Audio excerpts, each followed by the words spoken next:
이 시간에는 신약성경 각 책 요약을 좀 해보겠습니다.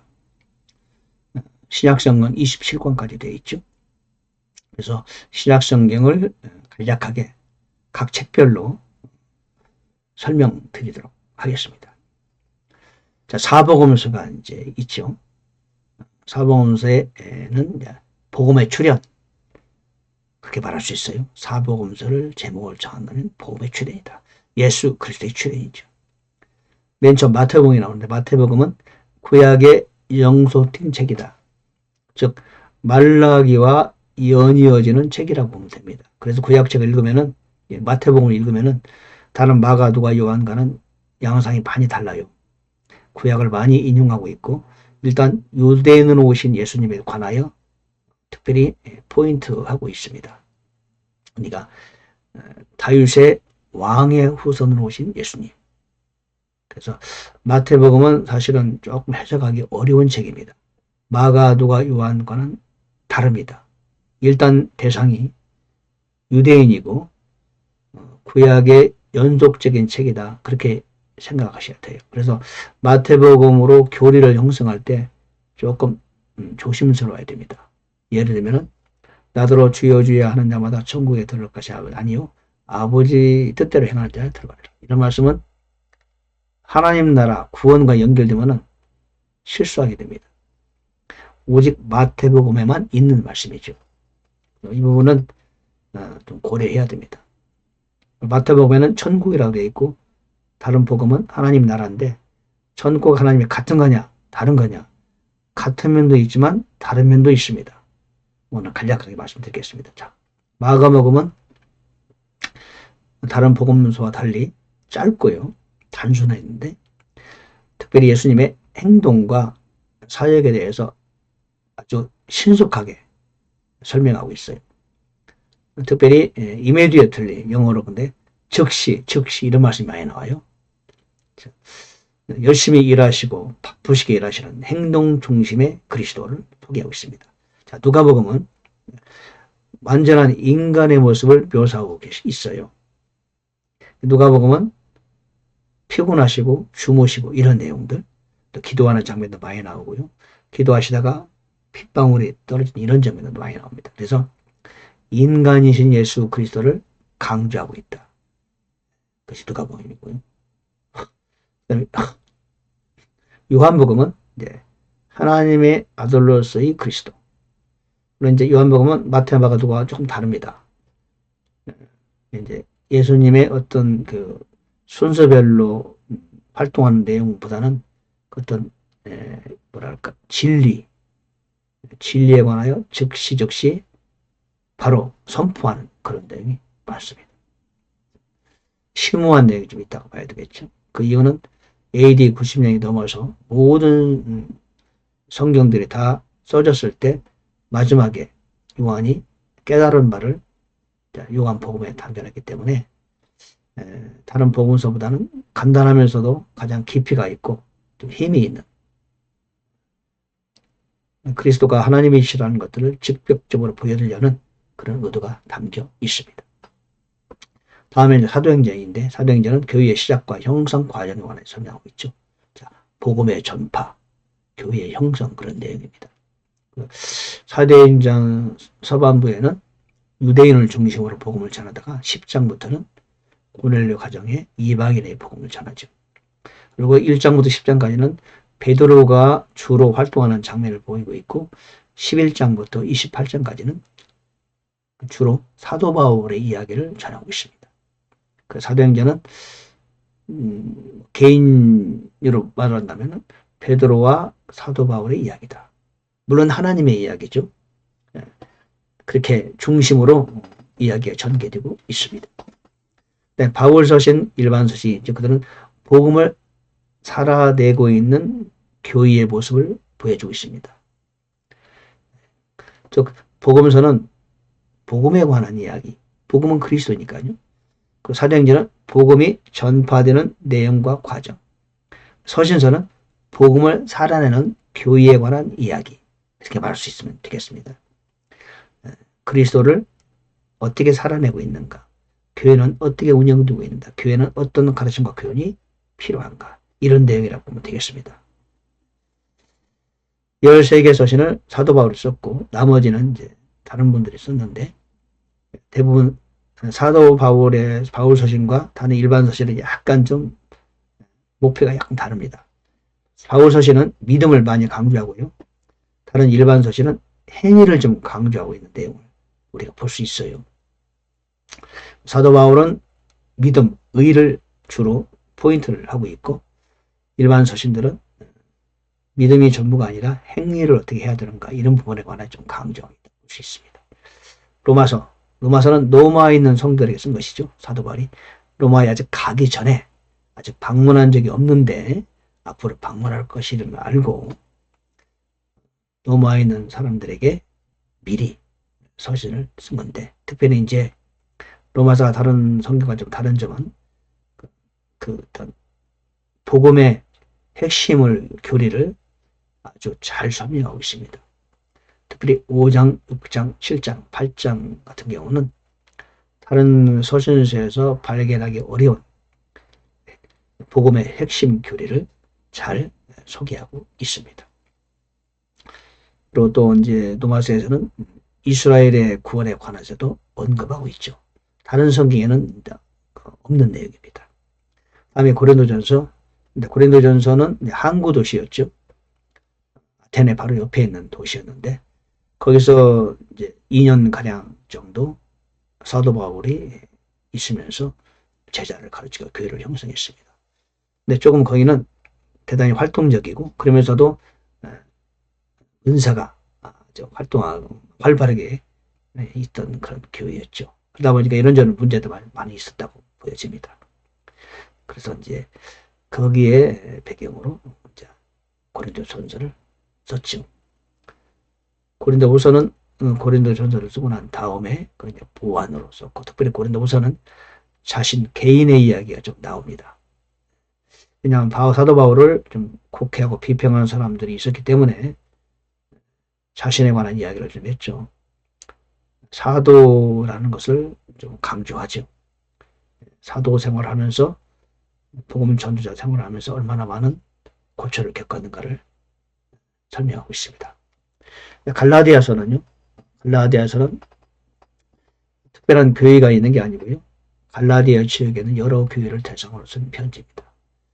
내용상으로 보면은 이제 복음을 접하고 교회 생활을 하던 유대인들이 특별히 다시 옛날 율법으로 돌아가는 모습을 보고, 왜 다시 돌아가느냐, 믿음으로 사는 것이다.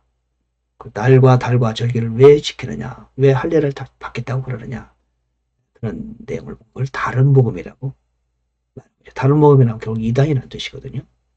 그런 내용을 적고 있는데, 좀 상당히 자기 자신에 관한 이야기도 많이 하고 있죠. 자기 자신의 사도적 권위를 좀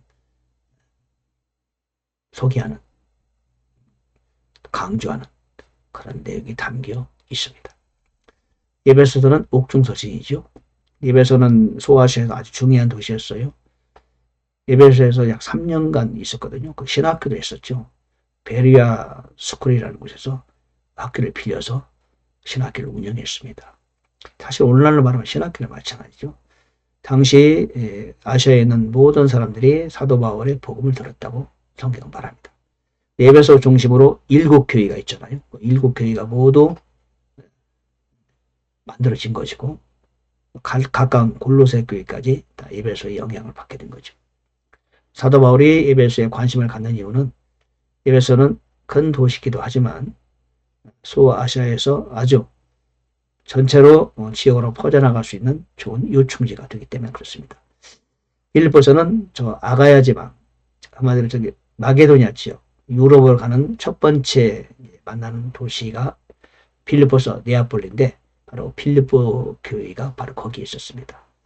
여러분 아시다시피 누디아를 강에서 만나서 복음을 전하고, 또 감옥에 갇혔을 때 지진 나고 그랬을 때 간수장이 자결을 하려고 할 때 그에게 자결을 하는 걸 멈추고 주 예수를 믿어라, 그래야만 너와 내 집이 구원을 얻으리라, 유명한 말을 했던 그 내용이 장면이 바로 빌립보였습니다. 그로 인하여 처음 빌립보 교회가 탄생되게 되는 것이죠. 골로새는 이제 어디냐면은, 골로새는 이제 그 라오디게아 바로 밑에 있는 교회인데, 그 교회에 이제 그 빌레몬이 있었고요. 물론 골로새 도시에 여러 모임이 있었겠죠. 골로새에서는 예수 그리스도의 하나님의 형상이고, 그분과 동등함을 해도 괜찮지만 자신을 겸손하게 낮췄다, 그렇게 말씀하시는 내용이 나옵니다. 내용이. 특별히 빌립보서 같은 경우는 이제 내가 표대를 향해 달려가노라, 부르심의 상을 얻으려고, 유명한 내용이 있죠. 데살로니가 전서, 데살로니가 후서인데요. 이때 데살로니가 교회는 다른 교회와 달리 아주 박해가 극심했던 것이죠.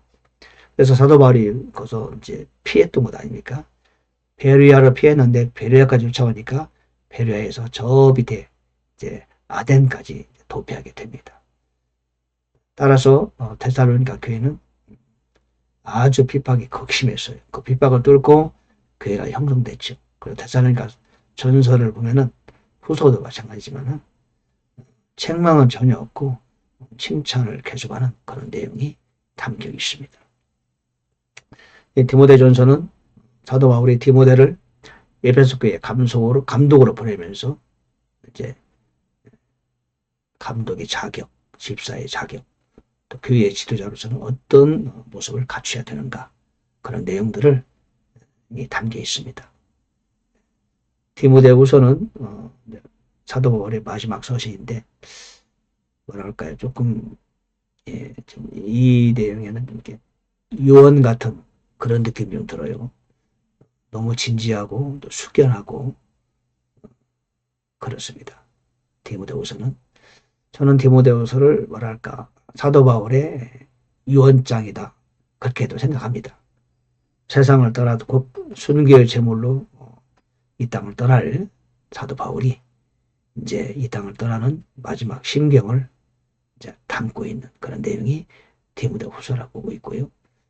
주님께서 자기의 상을 주실 거라는, 관을 주실 거라는, 내가 선한 싸움을 싸우고 나의 다리 갈 길을 마쳐 믿음을 지켰으니 이제부터 나를 위하여 의의 관이 예비되었다, 그렇게 자신의 지나간 인생을 돌이켜보면서 고백하는 그런 내용이 담고 있죠.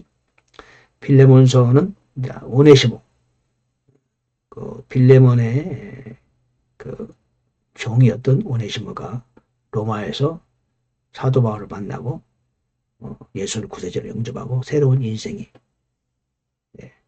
살게 되면서 그의 주인한테 돌려보내면서 새로운 인생의 첫걸음을 내게 하는 그런 장면이죠. 빌레몬서입니다. 다음에는 일반 서신인데 히브리서 나오죠. 히브리서는 히브리인들에게 보낸 서신이었죠. 그러다 보니까 구약의 근거에서 구약을 잘 알고 있고 구약 생활을 했던 사람들에게 보낸 서신이라고 보면 됩니다. 여기도 이제 행위가 좀 강조되고 있고요. 구약을 신약적으로 설명하고 풀이하는 그런 내용이 많이 담겨 있습니다. 야고보서죠. 야고보서 쓴 사람이 누구냐? 예수님의 동생인 야고보냐? 아니면은 요한의 형제 야고보냐? 약간 설왕설래가 있는데 저는 요한의 형제 야고보라고 생각해요. 왜냐면은 요한의 형제 야고보, 베드로, 요한, 야고보, 가장 12명 중에서 중요한, 늘 주님과 함께 동행했던 사람인데, 그런 사람이 성경도 하나 안 쓰고 갔을까? 분명히 성경은 남겼을 것이다. 또 이 야고보서가 일찍 써진 책이기 때문에 야고보가 순교 전에 쓴 책일 것이다, 그런 생각이 좀 듭니다. 그리고 이 내용상으로 볼 때 굉장히 급진적이고 아주 강해요. 야고보의 성격과 일맥상통하는 것이 있던 것 같아요. 다음에 베드로 전서, 베드로 후서입니다. 12사도 중에 하나인 베드로죠. 근데 베드로가 어느덧 이제 하나님의 지식과 지혜가 출중해서 베드로 전서 후서를 기록하게 했는데, 여기에는 난제들이 좀 몇 개 있죠. 중에 옥에 있는 영들을 만났다는 내용도 있고, 또 좀 그래도 심오한 내용이 좀 있었습니다. 말씀에 심취하라는 그런 내용도 있고, 베드로후서 역시 약간 어려운 내용이 있죠. 창세기 1장 1절과 2절 사이에 있는 내용들을 언급한 내용이 이가 아니냐 이렇게 말하고 있습니다. 또 베드로전서, 베드로후서 역시 약간은 행위를 강조하고 있습니다. 요한일서는 요한이 쓴 거죠. 사랑을 많이 얘기하고 있습니다. 요한일서는 이제 그 진리에 따라, 여기도 행위를 강조한 진리에 따라 걷는 것. 진리를 아는 것도 중요하지만 진리를 삶 속에서 그대로 실행하는 게 중요하다 이런 내용이고, 요한 3서는 이제 교회의 지도자 중에 한 사람인 디오드레바 그리고 디오드레메, 데메드리와 디오드레베를 이렇게 비교하면서 디오드레베는 잘못된 지도자다, 데메드리오는 훌륭한 칭찬 듣는 교회의 지도자다 이렇게 비교하면서 설명하고 있습니다. 유다서는 이제 뭐랄까 조금 강한 내용이죠. 힘써 싸우라고 격려할 필요가 있다. 그런 내용인데, 이제 일반적인 서신과는 약간 좀 특이한 내용들이 좀 있습니다. 구약의 그 교훈들을 얘기하고, 또 타락한 천사에 관한 얘기도 하고 있고, 그다음에 에녹이 예언한 내용도 있고 그렇습니다. 그다음에 마지막 계시록입니다. 계시록은 여러분 잘 알다시피